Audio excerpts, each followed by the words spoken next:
gonna stop? His flag's up. I thought you all stopped for each other.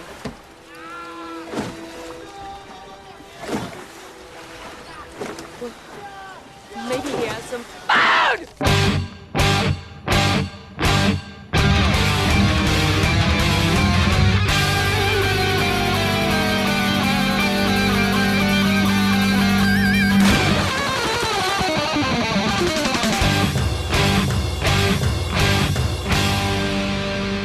Welcome to the Mad Max Minute presents Waterworld H2O minutes at a time. I'm Rick. And I'm Julia. And today we're talking about minutes 79 and 80, which begin with a firm and ripened tomato and end with a shabby drifter shifting uneasily. Our guests this week are Nathan and Jenny, our friends from real life who don't podcast.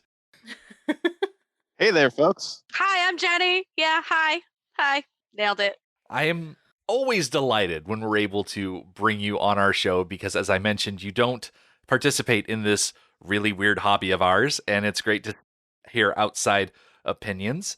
As far as Waterworld is concerned, cast your minds back to 1995. What do you remember about this movie? When was the last time you watched it? You go first, babe. Well, I was going to say, I know Jenny has more of a recollection of 1995 than I do, as I was a subtle, babe, subtle. I'm old. Hi, everyone. Yes. Although I was 8 years old when this movie came Oh my God. out, That's fine. it was definitely one of my favorites on the old Sci-Fi Channel rewind days that they would have, where they would just play these B movies over and over. So I don't think I've seen Waterworld probably in over a decade, but before that, I definitely feel like it was on a bi-monthly watch basis for me. It was common. Wow. I didn't know that about you. I mean, it was right in there between Hercules' Legendary Journeys and Xena Warrior Princess, so... Huh. Yep. Huh. All right. Well, I was 13 and was very busy doing 13-year-old things, which was not watching Waterworld. I'm pretty sure 1995 was the same year Clueless came out, which is definitely what I was watching. So I have actually never seen this movie at all. Still haven't. I've seen 2 minutes of this movie. These 2 minutes.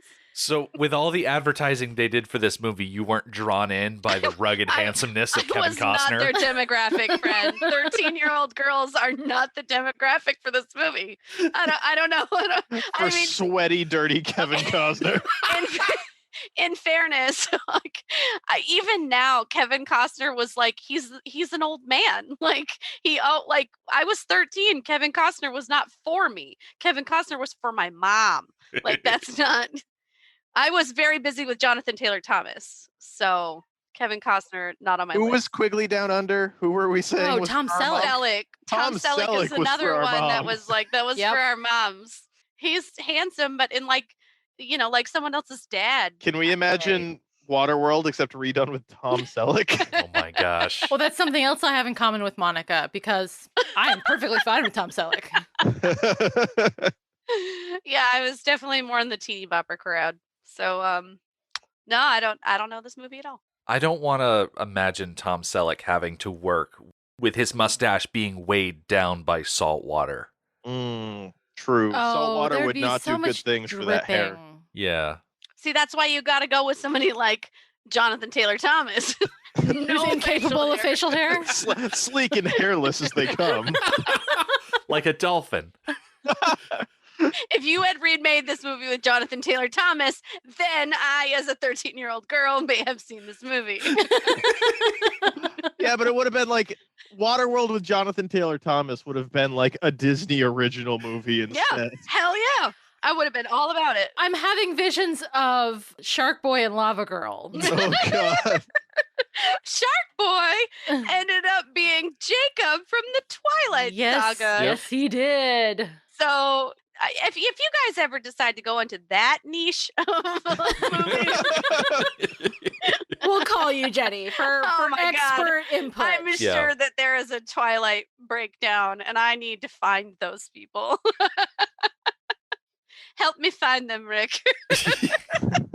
We'll Why sort of, find the people when you could lead the charge? yeah, you could just don't dream it, be it. Yeah. Oh my God, I could do that. Anyway, Yeah. Speaking of being things, really fun. this clip that we're watching today is 75% Kevin Costner plucking a tomato, cutting it up into pieces, and eating it. Meanwhile, Helen and Enola sit in the background, eyeing this small piece of fruit. Is it fruit or a vegetable? I should probably have known this. Oh, that gets into a whole bunch of discussion That's a whole right there. thing. Okay, we'll get into that later then, There's contention. because Porter knows all about it. they're just sitting there watching, and he eats it all, and it's incredibly, I don't want to say boring to watch. It's got layers to it. There's definitely a lot of Nuance, if you acting will. going on while Like this an tomato onion. is being eaten. Certainly. What's not interesting about it is the analysis of it. So I decided to do something different, and this is partly why I called in Porter and Jenny for this, because we're going to break from our normal format and instead crib the format of No Such Thing as a Fish, where they come together, 4 hosts, and they share their favorite facts from researching for the show that they all write for. And I figured, hey, we're each going to find a tomato fact, and we're going to share it with each other and talk about it. Julia, would you like to get us kicked off with your tomato fact? Sure. My tomato fact stems from that was not on purpose, stems from the mild controversy of whether or not tomatoes are poisonous, because they come from the same family as nightshade, which is highly poisonous. So some sources say that for a very long time, society wouldn't consume tomatoes because they thought that they were poisonous. And then other sources say, no, we've known for a long time that they're not poisonous. So that's debatable. But my fact is about a gentleman by the name of Robert Gibbon Johnson, who lived in Salem, New Jersey, because of course there's a Salem, New Jersey, because there's a Salem every other state. So Salem, New Jersey. This took place in 1820. Now, caveat, the source story is apocryphal. It probably happened in some form, but greatly embellished over time. So the story, as I understand it, is that this man, Colonel Johnson, was a horticulturist, among other things, and a historian and whatnot, farmer, yada, yada, yada. Wanted to prove that tomatoes were not poisonous. So he marched himself down to the steps of the courthouse, and in front of everybody, in front of the crowd, he ate a tomato. And things got embellished enough to say, like, there was a band playing, this was a communal event, there was even a doctor standing by to aid him in his demise, to make his passing more comfortable, because everybody was so sure that he was going to die. The apocryphal story goes that he did this, he didn't die, and people started eating tomatoes. Oh my God. What I know for a fact, though, is that the town of Salem, New Jersey, back in the 1980s, on an annual basis, had a reenactment of this scene on the steps of the courthouse. That is beautiful. Where they would reenact the eating of a tomato. Oh my God. There is even, and I will post this in the listener group, there is even a commemorative t-shirt. What? Is this available for purchase? There is one available. It's on Etsy. Oh my God. It is a youth size large, and it's $43. For your tomato purchases. Yeah. I'm very amused that Julia brought up this fact because I too read about the history of this epic tomato eating. It is not my tomato fact, but I did come across it, and also all about how they were considered poisonous, because I think in conjunction with how they share the family with deadly nightshade, their Latin name is translated to wolf peach. Wolf peach. Wolf peach. Yes. That is such a badass name. Right? Yeah. Why didn't that stick around? Because it does look a lot like a peach. It's a red version of a peach. Yeah. That's true. Right down to the whole, like, buttocks thing. Although originally they were yellow. Why is it a wolf thing? I did read about this. I think it had something to do with the night part of Nightshade. Like the deadly part. It's because it's lichen, Okay. I think, is part of what nightshade comes from. So it's part of that creature of the night. Yeah, because part of the really good stuff that's in tomatoes that makes them good for you is lycopene. Yes. Okay. Right. That's why. Yeah. Yeah, I've heard that word. It's really healthy for men's prostates. It's not why I've heard that word. Yes, it is. I mean, maybe, but like, I don't know why my brain would be like, that's important for me to keep in my head. But no, part of that too, Julia. So the fear around it was a lot to do with fresh tomatoes. And because people were unsure about how to prepare tomatoes, in at least in the US, where people somehow still thought they were poisonous, were treated more as canned and preserved things long before they were really popular as a produce item. So your ketchups, your tomato sauces, your Campbell's tomato soup took off long before people really started having freshly sliced tomatoes on their salad. I'm so surprised All because of that fear of poison. that people in New Jersey, where I always assume there is a large Italian community, Yeah. would be afraid of using tomatoes when you think that. I'm not going to say that the bedrock of Italian cooking is the tomato, No, because it obviously that's pasta. Like, I think the Pasta is the American- I vessel. think you have to have one. You have to have them both. You can't have one without the other. But is it the bedrock of Italian or the bedrock of American Italiano? No, which it's is both. different than core Italian. Because the vineyards in Italy are just like, they're all about their tomatoes, their tomato growing. I mean, I Tomato- thought They the are vineyards would have been now, about but tomatoes in grapes. Europe are a relatively recent thing. They were That's an true. American thing That's that true. Columbus took back mm, and his ilk. Because tomatoes, I think, originated in Peru. Yeah, South American. Yes. Yep, they're Oh. a South Of- Mexican, South American food that managed to kind of come up into the Americas and then be co-opted by Europe. So Europe, I thought, was more into the pastas and the olive oils and the grapes oh, okay. Yeah. That makes a lot of sense. because there was a lot of olive-based cooking. So I think, and now I want to go on a history of Italian cooking. Like, is pesto truly the original sauce? Mm. Whereas we're like, no, Ooh. tomato Alfredo. That's a good question. What 'cause we is like that now. the original sauce? Honestly, just a trip through the history of Italian cooking. Mm. in No one's and going of to be sad about itself. this. Like, I'm not upset with it. I'm totally on board for the idea of it. Absolutely. We just got to find a movie to match it. I mean, you say movie, I say restaurant. Oh, both. Mystic Pizza. Oh yeah. Oh, you know yeah. what? It's been It- done, but Interesting thing, yeah.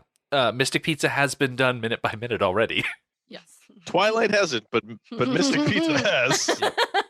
Okay, I can understand why people in New Jersey were worried about something in the nightshade family killing, because I was just looking it up, like, how deadly is deadly nightshade?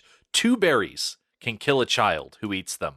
It does take 10 to 20 nightshade berries to kill an adult, but still, like, that's a handful. That's what Nightlock is based on in Hunger Games. It's Yeah, based off it's of based on Nightshade, right? Nightshade. Yeah. Which is why you don't go traipsing through the woods eating everything you see on the floor. Right. It's a bad move.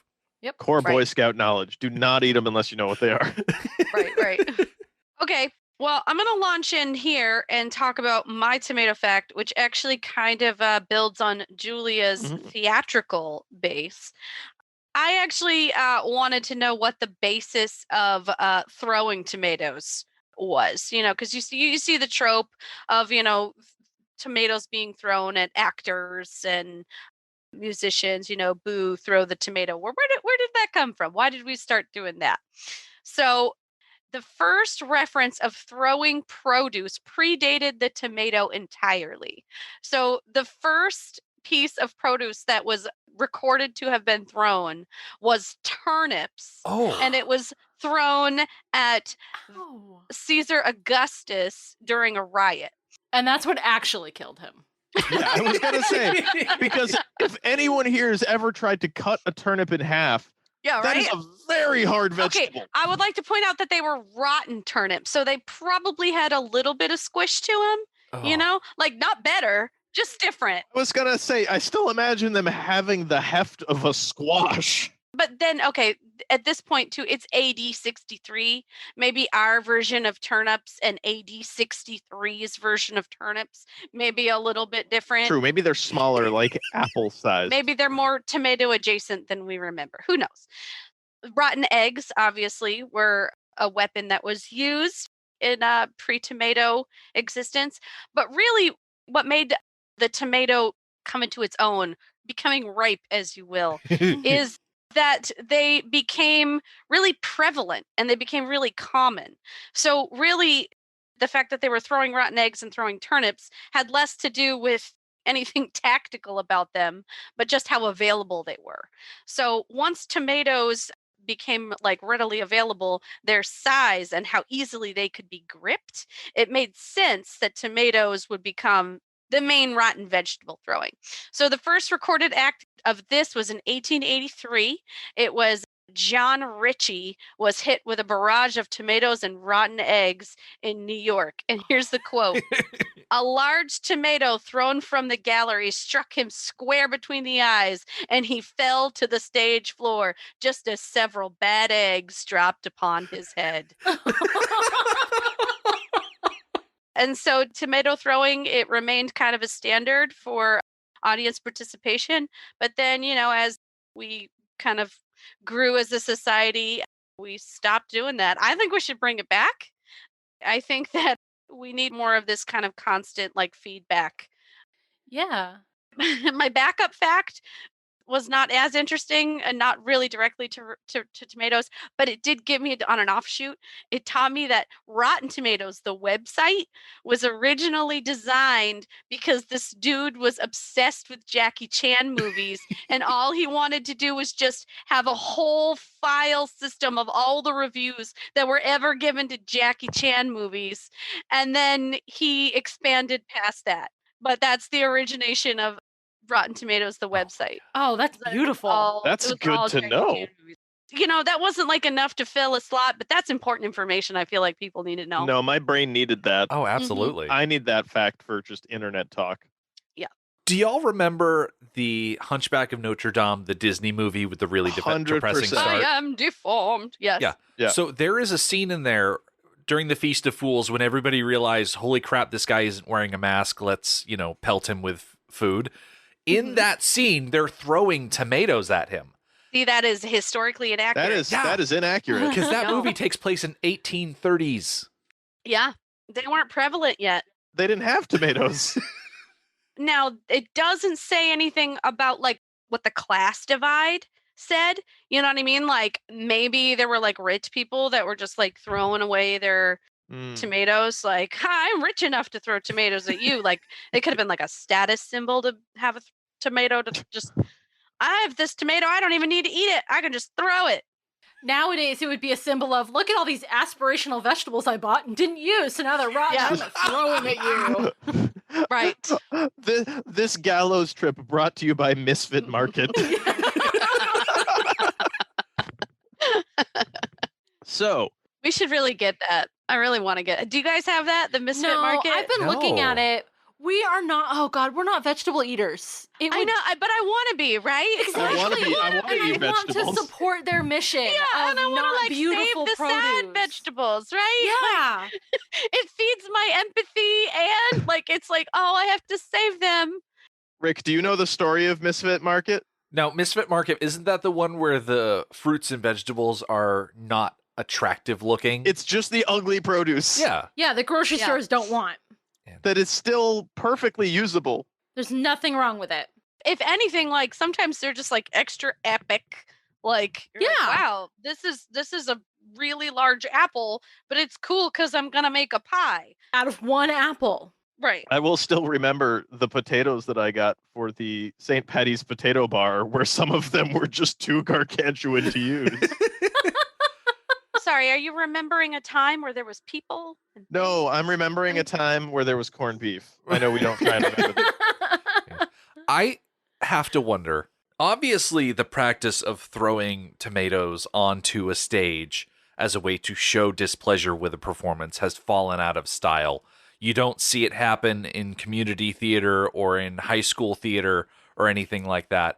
I know that there were definitely times where I was sitting in that setting where I was thinking this would be vastly improved by audience participation. That sort of audience That's participation. What it is. Like that's not. I'm not saying bring back the throwing of vegetables. I'm saying bring back the time of audience participatory, like Rocky Horror theater. Picture showings, Exactly. where they're not exactly, but an interactive the audience same idea. experience. Yeah. Because that actually they do throw tomatoes at the Rocky Horror Picture Show. Like There's a part where That's they throw true. into tomatoes. I don't remember when, but I know that it's sometime. I remember all those stories of people who went to the Globe Theater to hear a Shakespeare play, and the crowd would shout back at the actors, Yeah. and the actors would in turn shout back at the audience, like mid-show. Like, that sounds Right. fun. I would enjoy that. That's why shadow casts think- of Rocky Horror are so popular. I think that you would like to go, honey, but I think you would like to be in the back.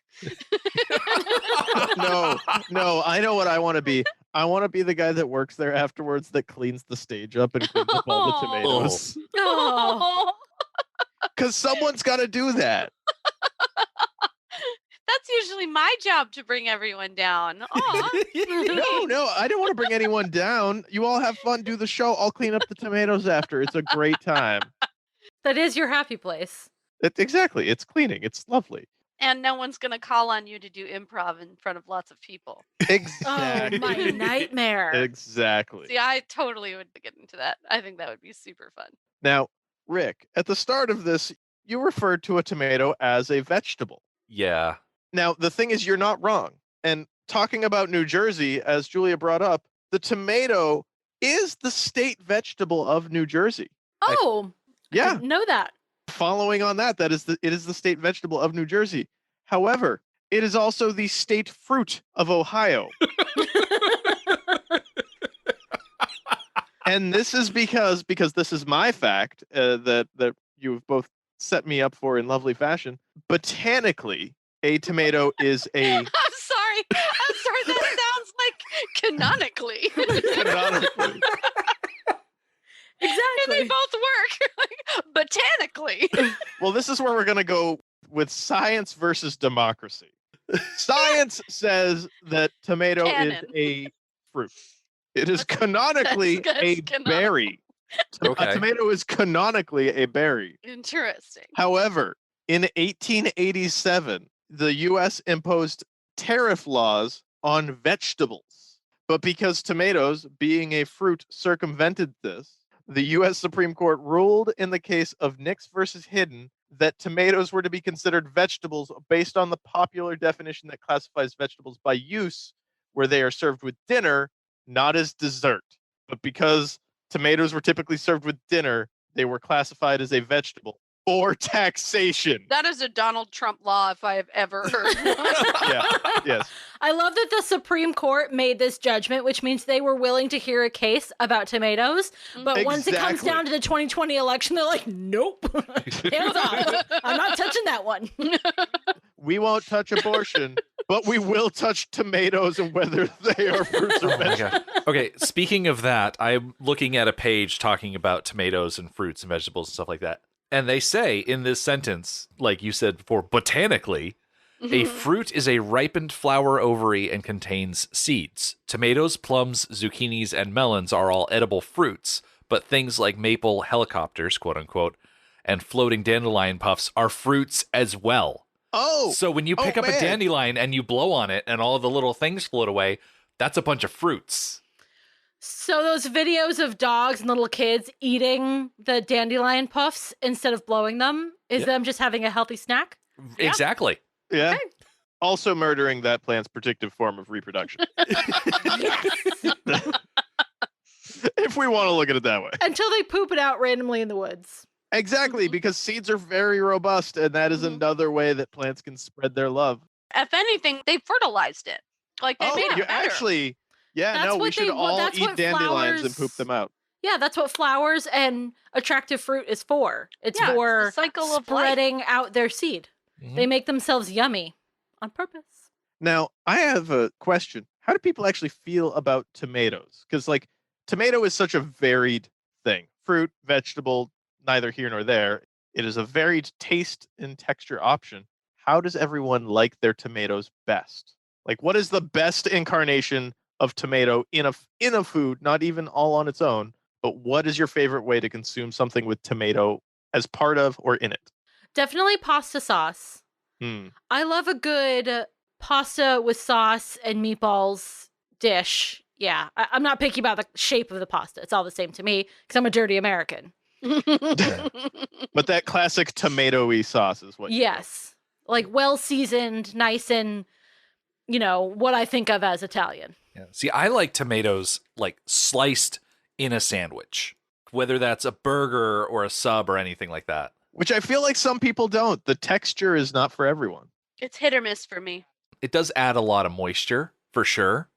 Yeah, but sandwiches tend to be dry anyways, hence mayo. Yeah. Which I am a huge fan of mayo. I love it. But people who aren't need that moisture. Tomatoes are a good source of it.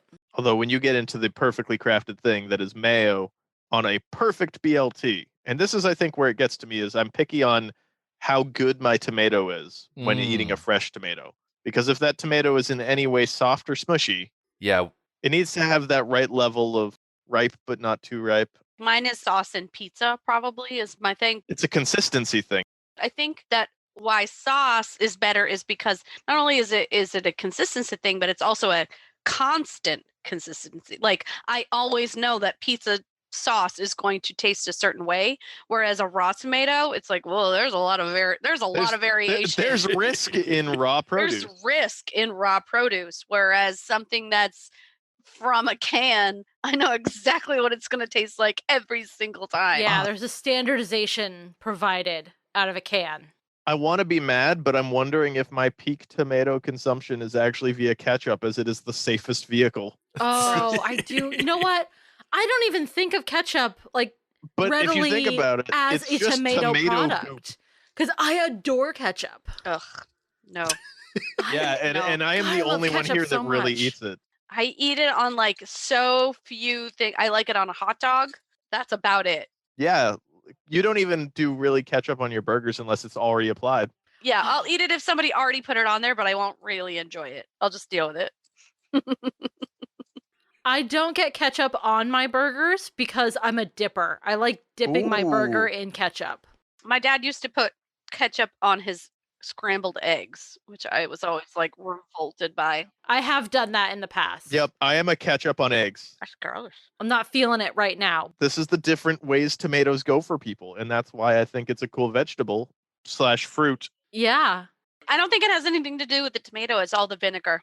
I don't like vinegar, so Yeah. ketchup's Oh, I gross love for me because I don't like vinegar. Yeah. As far as like fresh tomatoes are concerned, if you've got like a good ripe tomato that's got a nice firmness to it, you cut that into slices. Like, I'll grab the salt off the counter and I'll Really? just hit it, just straight regular tomato, hit it with a little bit of ground salt, pop that. Totally. Yeah. If Yeah, it's no, a good good. tomato, like if I Yeah. know that the tomato is going to be perfect, raw tomato is amazing. I agree. I actually don't go for it. I do like raw tomatoes if they're of a pleasing consistency. Mm-hmm. Yeah, even then, I'd still go for carrots or broccoli. Well, that's not what we're talking about right now. So I'm just imagining a fruit platter. I mean, it's been a while since I've seen someone just put up a slice of tomatoes with some salt on them. cherry tomatoes come on veggie trays all the time. That's true, and I don't eat them. They're Oh, like well, like they're- grapes, but not. Yeah, exactly. Because you do have grape tomatoes and cherry tomatoes. It's a mirrored grape. It's Yeah. like a grape on the other side of the flavor. See, now I'm imagining, though, the loveliness that is a big slice of quality tomato, a slice of mozzarella, good buffalo mozzarella, and then a Ooh. little balsamic drizzle over the top, and having a caprese salad with little basil. Now that is actually something I very much enjoy. Because you put vinegar on it. Yeah, Yeah. that's why it kills it for you. Is that balsamic is just like, nope. If a cherry tomato is on the opposite side of the spectrum as a grape, does that mean Yep. ketchup is on the opposite side of the spectrum as wine? Or is it in the opposite spectrum of jelly? Jelly. Yeah, I was going to go It's with jelly. jelly. Oh, okay. Jelly. Yeah. Okay. Tomato juice would be on the opposite. Tomato opposite juice of- would be wine, but if you're going to talk about something spreadable Wait, like ketchup, now it's jelly. is there a fermented tomato juice? That's what I was thinking about, like a Bloody Mary. Oh, that's 'Cause- probably 'cause, what it yeah. would be. Yeah. Because you get grape juice and tomato juice. Yeah, and that's like the opposite of like a mimosa, which is Yeah. makes sense because those are your two It's a breakfast drinks. Breakfast cocktails. Yeah. You got your sweet and your savory, so you can have your Oh, so you get your and fucking that vinegar in your cup. this makes sense to all the savory drinkers out of there. I think about people like our friend Paxton, who very much likes a Bloody Mary. He's not a sweet person. He does not like sweet drinks. He would not probably enjoy the drink that Julie and I like. which is a blueberry lemonade that is delightful. Yes. He one time made like a beet juice and vodka. It was so What? gross. It was so gross. It tasted like a booze salad in a glass. I challenged him to make a pink drink that he would like. Because anytime that I visited, any drink that he made me it was always pink because I liked things that were very, very sweet. So I challenged him to make a pink drink that was savory. And he was like, all right. And he did. And I'm pretty sure the juice that he used was like a beet juice blend. It was very gross, but he did it and it was gross. Well, since it's May and things are looking up right now, It's my birthday soon. Jenny's birthday soon, we should all plan a get together where we show off our tomato creations. Oh, that Oh, sounds you're fun. projecting this Ooh. that we will be visiting in May. This is excellent. In May, because it's May now and things are better. Oh, that's so great. It is May You're now right. and things are better. Wow. I love your Wow. optimism, Porter. I love it. We've been to so many places. This is me enjoying the power of time travel of podcasting. So many stores. I know Rick may have some editing, and I apologize. So this is not my fact, but I wanted to springboard off of the question, is tomato wine a thing? Okay, yes. Now I'm very curious. I found a blog post from edibleroadtrip.com from back in 2014, and the title of the blog post is, Yes, Tomato Wine is Real. Excellent. No clickbait here. The question is it red and is it gross? And the answer to those questions is no and no. So tomatoes don't have tannins, so they make a white wine instead of, you assume because tomatoes are red that it would be a red sweeter wine. wine too. Yeah. It's not going to be dry. It's going to be a sweet white wine. And apparently it's made, and I don't want to say it's only made, but it is made by a vineyard called Omerto in Bay St. Paul up in Quebec. And so this guy has a bunch of heirloom tomatoes that he grows and he makes wine out of them. And you can buy them from his official website. I may Have buy you us checked a out bottle. yet? Like, buy it. So, guys, I am researching this. I am going to take this as my homework from this podcast to potentially see, acquire, and try this wine as the wine drinker among us. I've been playing a lot of Sims, you guys, like so much, and I bought like all the expansion packs, and I've been just like thinking of of characters that I'm going to play next, and I'm going to totally make a tomato farmer that makes their own wine. I'm really That excited is about this. beautiful. I'm going to get the vineyard, and then I'm going to get the winemaking stuff, and then I'm just going to sell it on my shop. All right. So if you go to omerto.com, you can go into the store section. A 750 milliliter bottle of Omerto Sec is only $30. Okay. Wow. I can do this. 16% alcohol by volume, 6 kinds of ancestral tomatoes, hand-picked. I didn't translate, so I am checking out in Italian or French. I think this is French. I might need to let me convert this to English because I cannot check out in French. Here we go. Sommelier notes. The dry Omerto tomato wine is a beautiful wheat yellow, slightly golden. On the nose, it gives off vegetal aromas such as a sauvignon and citrus fruits such as lemon and grapefruit. On the palate, we have the acidity of the attack, which comes out with a good length and ends with finesse. The rest is a unique and very distinctive taste with hints of grain alcohol.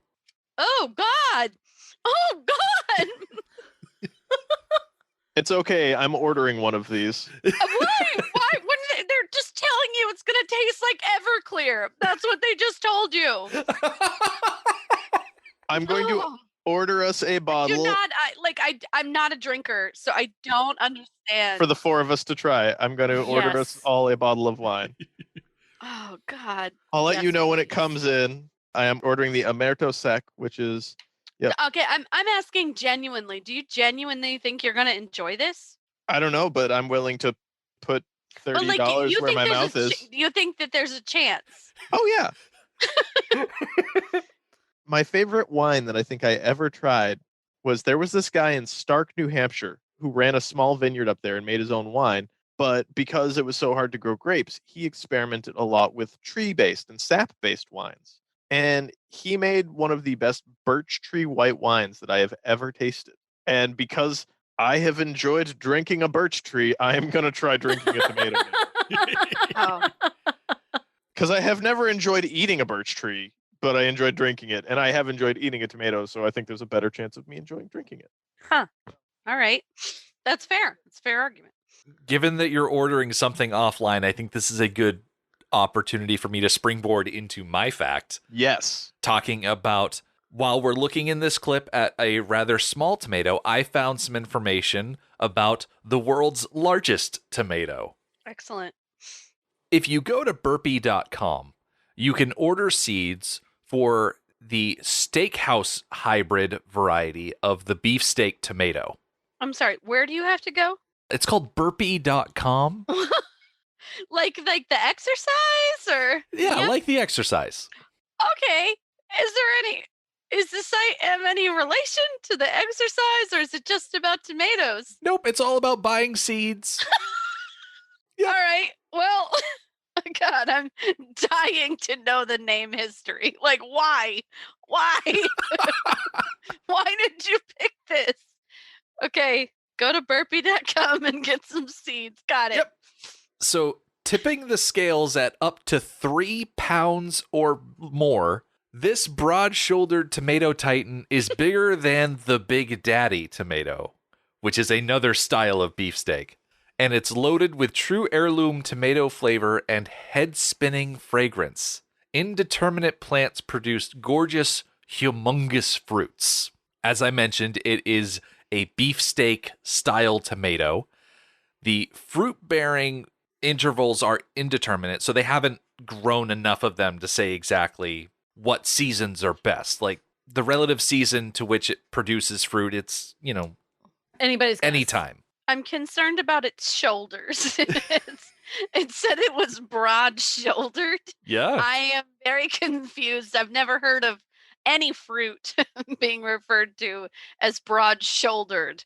Where are the shoulders on a tomato? So if you imagine that the stem is the head or neck. Is this common thought? I mean, I'm just looking at the picture. According to the website, it takes between 75 and 80 days for the fruit to come to full maturity. The overall weight of the yield is 24 to 48 ounces, which is chunky boy. When it comes to growing, you want to make sure these plants get full sun. So if you are on a boat in the middle of a water world, congratulations, full sun. Tomatoes, you got it. Full sun means 6 hours of direct sun per day. Mm-hmm. And then as far as how much room the plants take up, it rates the spread at 65 to 70 inches. So you're going to need a pretty big planter to produce these tomatoes that are 3 pounds. It's like a 5.5 foot planter. Yeah. Big tomato. That's beefy. Wow. Beef steaky. Beef steaky.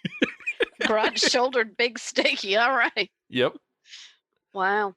Yeah, I was thinking about like how, I don't know if it's a problem anywhere else, but I feel like anybody who grows tomatoes in New England, by the end of the summer, you can't give them away. Yeah. They're just everywhere. So my question for this guy on the boat is like, one little cherry tomato? Like, come on. You get 6 hours of sun. You got a big boat. Why only one little tomato? And I haven't seen the rest of it, so like maybe he has other priorities other than keeping his plants alive. But I'm guessing he does. I'm guessing he has other things to do than to just tend to his plants. But I just think that his tomatoes have a lot of potential. So sulking and scowling take up a lot of energy. They really The amount do. of scowling that he does in that movie. Girl, same. Okay, I get it. From 2 to 3 p.m. we brood. It's actually 3 to 4. I get home from work at 3. So 3 Then to we 4 is the brooding hour. And don't forget those all important times, 11 to 1, staring off at the horizon. Like, Mhm. cannot Mhm. skip that. Right. If you look away for a second, well, it'll still be there. No, but you need to go and sit and comprehend how much the sun reminds you of your one tomato. Mhm. Mhm. because that's what it's all about, the tomato. Abby did this thing where she bought name stickers for her plants. And so she's gone around and she's named all of her plants. And she has noticed quite a marked improvement in their overall healthiness. So maybe he should name the plant. Well, he didn't even name himself, so... True. How much can you really love yourself if you don't give yourself a name? Right. Yeah. But then again, there is power in a name. And so much. Other people can't have power over you due to your name if you don't have one. So it is the most independent tomato plant in all of existence. I mean, it lives on a ship in the middle of an ocean. It is technically also a pirate. Yes. All right, before we get back into it real quick, I wanted to include there is a review section of the Burpee page that you find the steakhouse potatoes on. I can't get over this page name. Why? It has an overall rating of 3.8 out of 5 stars with 102 5-star ratings. The 5-star ratings say things like, oh, it's an amazing produce producer, and it's the best tomato ever. And then you have the 1-star reviews are like, my plants arrived dead. The plants are scrawny. I love the scrawny review because it said, after a long delay, I finally received 3 stunted, scrawny plants. Very leggy, as if grown in the dark. Oh, these plant growers. That's how you get leggy. They know what they like. Stay in the dark, then you'll get leggy. Oh, that's the You get secret? leggy in the dark? That's a secret. You got to be in the dark. Okay, I solved it, by the way. Burpee, this is the name of the guy who in 1876, he started the seed company. So it's named after Atlee Burpley. That's his name. Atlee Burpee. Oh, I'm so sorry, No, buddy. we're keeping the first one. Atlee Burpley. I'm so glad he didn't go into Exercise. carbonated beverages. Oh my god. Oh, that would have been great. Maybe then we would burpee instead of burp. Yeah. Focusing back in on the film, I mentioned at the top of this that most of this clip is Helen and Enola watching the mariner eat this tomato and being so jealous and hungry because they have not eaten in quite a while. If I'm not mistaken, they're doing a slow crawl towards him. And I do have to admit, as much as I didn't love the fact that there was a whole tomato scene, I think it's actually done rather well. Like, he takes his time over it. He's savoring it. There's a distinct possibility that he's doing it here and now on purpose to spite them. But there's also the possibility that he's just eating his tomato. He does savor him. Until he licks the floor. So I have to admit that while I was watching it, I was feeling the tension and the suspense. And I was noticing the juice left on the boat. And when he licked it, I cheered. Because he licked the boat. And it only makes sense. Of course you lick the boat. I mentioned earlier a little bit of salt on your tomato. Make it taste better. Yes. Yeah. There's no way that boat ain't salty. I mean, look at its owner. He So is the salty. saltiest of all. So as the mariner picks up his telescope, he's looking through it, and he spies a drifter in a boat. And he's got this flag hanging from one of his lines, and it is a green trader's flag. We had it pointed out earlier in the movie that when the drifters are sailing about, they have different flags that mean different things, and this is the trading flag. And so Helen, who does not have a telescope, asks for clarification. You know, is this a drifter? Are we going to stop? Because the rule amongst the drifters is if you see someone, you stop, you do a little bit of trading, and you go on your way. And Helen is very adamant about stopping for this guy. And I love the little insert of the drifter through the telescope pointing up at his flag. Look at the flag. It's under the trade. And we get one of my favorite line reads from Helen from this entire movie. She says to the mariner, I thought you all stopped for each other. Maybe he has some food. Oh, God, And I it's love so the great. escalation. I love that escalation in the line read. She is well aware of what he did with those tomatoes, and he does not certain that he got it. Or even that she just can't contain it anymore. Yeah. It seems like she's been trying to play nice, and now it's just like her patience is just tapping out with the level of hunger going up. She's done. Yeah, my notes say, have a Snickers, Helen. Yeah. And I'm like, yeah, if she could have a Snickers, If she would could have a absolutely Snickers, have a she would do Snickers. that. Yeah. If She she would had very a much Snickers, have it a would make her sick. Oh, absolutely. The level of sugar in a Oh. Snickers. It would absolutely floor her. I remember back in the early seasons of Survivor when they were actually starving. Oh yeah, when they used to have to deal with that. God, what is wrong with us? Yeah, we actually starved people for entertainment. Why? They would have challenges where they would win plates of food. And inevitably, those people would get sick. Right. Because they were subsisting on leaves and berries and rice for, I don't know, weeks. And then all of a sudden have a super rich, greasy, starchy meal. Yeah. And their bodies were like, nope, not doing this. Wow. Not made for this. Can't Yep. do. So it got to the point where it was well known, the side effects of winning those particular challenges was well known. And so people would trade the food like, no, I'd rather have a prize. Mm-hmm. Give me a car or a boat or a vacation, anything else. I don't want the food. Right. Wow. Or even something that was more immediate. Like, don't give me fish. Give me a net. Give me... Right. Some sort of supply. Like, give me 5 pounds of rice. I'd Exactly. rather have 5 pounds of rice and a fishing hook. The drifter. Yeah, I don't like the look of him. You don't like off-brand Robin Williams? I don't. Oof. It's rough. He's just so sleazy looking.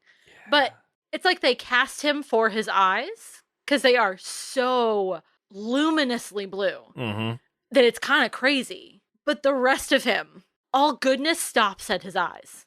Because his skin is all scabby and his hair is unkempt and he's got this weird rubber finger covering that he wears in later scenes. I don't know if it's in this one specifically because I'm not looking at it right now. No, you're right. It's like part of a diving glove. Yeah. It's like just the finger of a diving glove. It's like if you go to a Sears catalog and you see a picture of Robin Williams and then you're like, oh, I could probably get this for cheaper at Marshall's Mm-hmm. or Mm-hmm. TJ Maxx or something. And then you would find this guy because He's it's an interesting dude. it's an off-brand. Yeah, definitely. So he's very, very creepy, and this does not bode well. He's got this manic energy to him. That's very unsettling. Also, all these blue eyes out on the ocean with that ocean glare, Oof. that's gotta really hurt. I had never realized until my wife, fair blue eyes or fair greenish eyes. I don't know, I'm colorblind. She has colored eyes, I don't. It's true.